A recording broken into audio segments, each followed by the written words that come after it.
What is up, everybody? Welcome to DFS by the Numbers. This is my main event breakdown and prediction for UFC Jacksonville. We got Ilia Topuria going against Josh Emmett. I need all the wins, yeah. All that and all that is. You better move, you might get knocked out. Knocked out. You better move, you might get knocked out. Knocked out. You better move, you might get knocked out. Knocked out. And we are back for another main event prediction this week, breaking down Topuria Emmett. We have a really good card this week. UFC Jacksonville. It's a fight night card out of the Apex, which is nice. 14 fights, and we're going to end those 14 fights with this 5-round main event against Topuria Emmett, a fight where we got a guy in Topuria undefeated, a guy that this is going to be a true test for him against Josh Emmett. You know, Josh Emmett, although he's 38 years old, at featherweight he still hits like a truck. He's still very dangerous. We even saw that in the Yair fight that he lost. You know, he hurt Yair in the first round, ended up losing that fight, but still, if Topuria can get past Josh Emmett, I think it's going to be just huge for him. I think his stock is going to skyrocket even more than it already has, which is crazy because a lot of people are high on this guy, including me. So really good fight. Looking forward to breaking it down. Before we get into it, if you guys can please leave a like on the video, subscribe to the channel if you haven't already, turn on the post notifications. I'll be posting my full card breakdown and prediction video on Wednesday, a little bit behind this week, but getting that out hopefully early Wednesday there, breaking down all 14 fights for you guys. But let's talk Topuria Emmett here. And we're going to start with Ilia Topuria, who is 26 years old, 5'7", with a 69-inch reach, 13-0, and obviously 5-0 in his last 5 fights. Josh Emmett, 38 years old, 5'6", with a 70-inch reach, 18-3, and 4-1 in his last 5 fights. We'll take a look at the odds. Topuria opened up minus 300, currently minus 310. And Josh Emmett opened up plus 250. He is currently plus 260 there. So, Topuria is a guy that's been on my radar for a while. I remember taping this guy for his debut back in 2020 against Yusuf Zalal.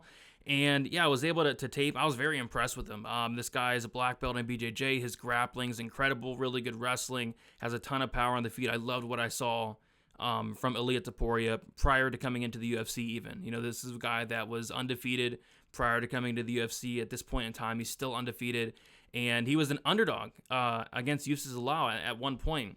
I was able to get on that dog money on Topuria against Zalal. He ended up closing as a favorite, ended up looking like a favorite and looking very good. You know, showed a lot of wrestling, showed some really good grappling, was able to get Zalal into a lot of deep submissions, was not able to finish the fight, went to his first decision actually, but a very good performance nonetheless for Ilia Topuria. After that, he fights Damon Jackson, goes out there, just knocks Damon Jackson out, brutal knockout in the first round. Then he knocks out Ryan Hall in kind of a weird fight, but still gets the knockout nonetheless. Knocks out Jai Herbert in a fight where we see Topuria actually battle some adversity in the first round.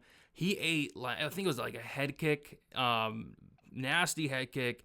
I don't know how Topuria survived that, but he ate it. He got knocked down. He got right back up instantly, started wrestling, recovered. But, you know, that showed me that this guy has a chin on him, because you have to have a chin to stay conscious from eating something like that. So he got dropped, but he was right back into it.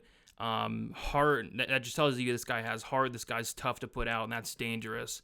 So yeah, went out there in the second round against Jai Herbert, and it knocks him out. Brutal knockout. Jai Herbert's knocked out cold.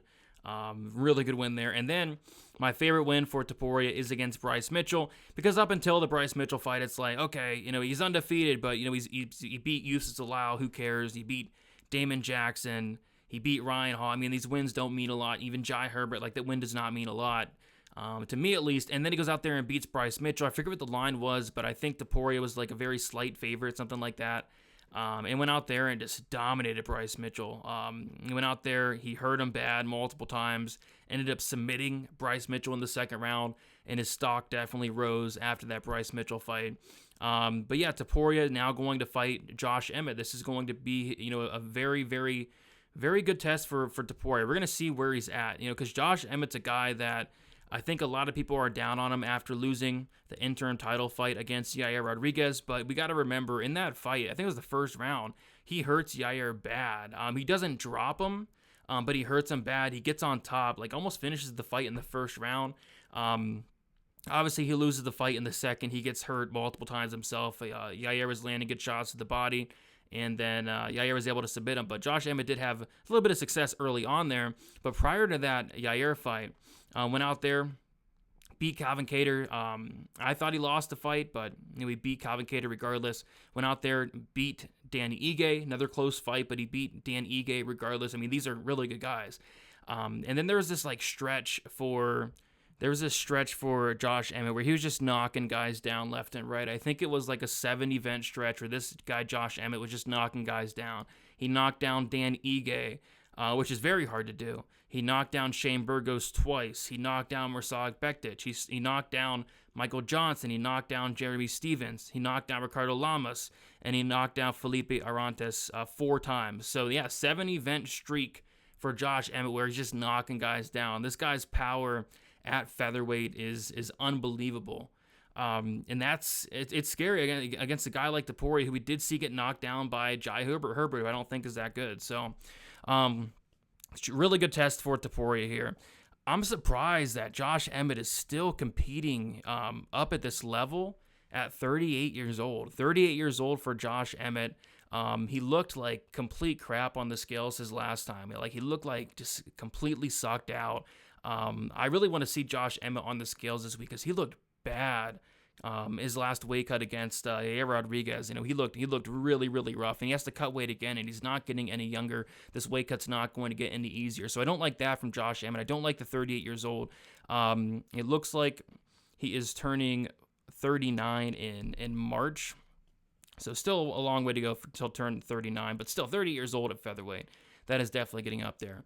I'm curious to see how Ilia Topuria approaches this fight. Is he going to go out there and stand and bang with Josh Emmett?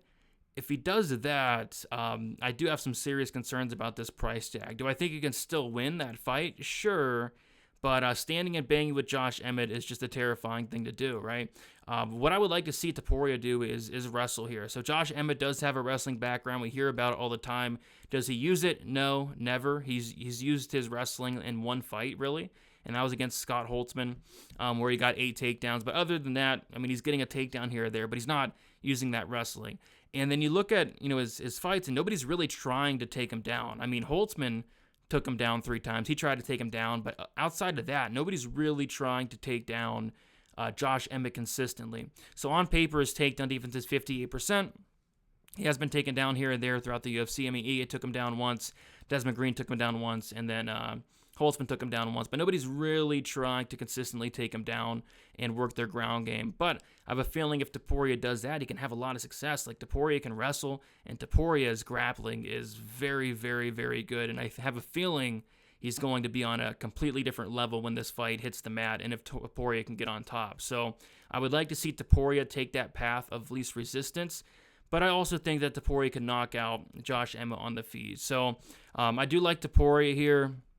I think the line's pretty disrespectful, though. I think we can all agree on that. Topuria minus 310 is very wide for a fight that maybe he does go out there and stand and bang with Josh Emmett. And Josh Emmett, they always say, he's 38 years old, but the last thing to go is that power, and this guy has a lot of it. So that's a little bit terrifying, but we've seen that Topuria does have good recoverability, ate that nasty head kick. So I could see him maybe getting dropped potentially, hurt potentially, but if he does, I think he can recover, come right back, and hopefully get the fight down to the mat. And when he gets the fight down to the mat, I think it's a wrap. So I'm hoping Topuria does wrestle here, but not completely counting on it. And even on the feet, I think he'll be fine. I think he's going to be able to just hurt Emmett at some point, get him out of there, or just simply take him down. I think he can get the sub there. So I do like Topuria here, and I like him to win this fight inside the distance, probably quickly as well. So yeah, we take a look at the line. Topuria minus 310. Don't have much interest in that. The over-under is set at 2.5 rounds. The under 2.5 is completely juiced to minus 210, which makes sense. I think this fight does finish under, but I'm not sure I'm in love with that line. The fight doesn't go to decision, minus 550. What are you going to do with that? So not a ton really sticking out. Even Topuria inside the distance is minus 225. That's terrifying, laying that much chalk on an inside the distance prop. But if he wins, it's going to be inside the distance. But if you like Emmett, you probably bet him by knockout. He's not submitting Topuria, and then he's probably not going to decision. So to Emmett by knockout, it's plus 425. So yeah, no bet on this main event for me yet, but I'm going to pick Topuria to win. I'll take him to win this fight by second round. I'll say second round knockout for Ilia Topuria. in this fight. So looking forward to it. Should be a very good one. Should be a violent main event, and I'm going to take Topuria to keep going. I think he goes to 14-0, and I'm curious to see who he fights next. So there you have it. That's the breakdown. That's the prediction for this fight. Let me know who you guys like down in the comments. Let me know how you guys are going to bet this fight, because I'm kind of struggling on it. Like, I don't really want to lay this price tag on Topuria, although I think he wins. Maybe potential parlay piece, but we shall see. But yeah, guys, leave a like. Do appreciate the likes. Subscribe to the channel as well. Always appreciate that. And then check out the full card breakdown and prediction video, which will be dropping on Wednesday. Best of luck for UFC Jacksonville. We'll talk to you guys very soon. See you later.